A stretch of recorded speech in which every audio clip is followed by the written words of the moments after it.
Қостанайдағы Баян-сұлу кондитерлік фабрикасының өндіріс алаңы жаңа бір цехпен толықты. Заманауи құрал-жабдықтармен жарақталған нысан жылына 9000 тонна түрлі тәттілер өндіреді.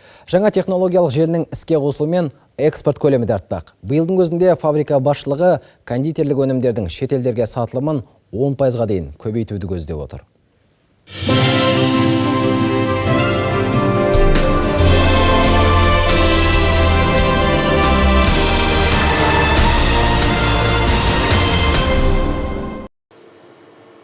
Жаңа бисквит цехында құрал-жабдықтарды құрастыру жұмыстары қазан айының аяғында толық іске қосылмақ. Қазір шетелдік мамандар қостанайлық кондитерлерге жаңа техниканы басқару жолдарын үйретуде.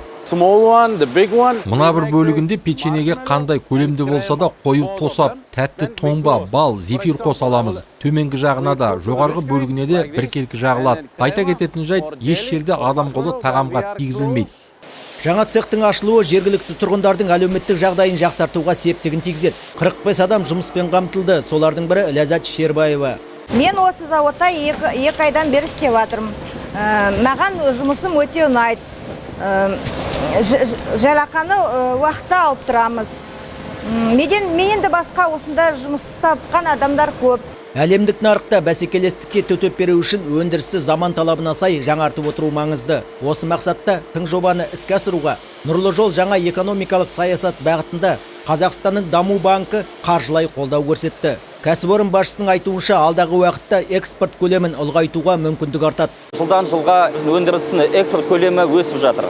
Былтыр қарасақ 26% болды. Биылғы енді жоспар бойынша 32-33%-ға өсеміз. Бұл желілер көбінесе Италиядан, Австриядан, Германиядан. Енді сол желіден біз жоғары сапалы өнім шығаруға болады. Бүгінгі таңда Баян-сұлу фабрикасының өндірістік қуаты жылына 66 мың тоннаға жуық. Тәттілердің 300-ден астам түрін шығарады. Мағауия Қалиев, Ермек Мұхамедияров, қорытынды жаңалықтар, Қостанай.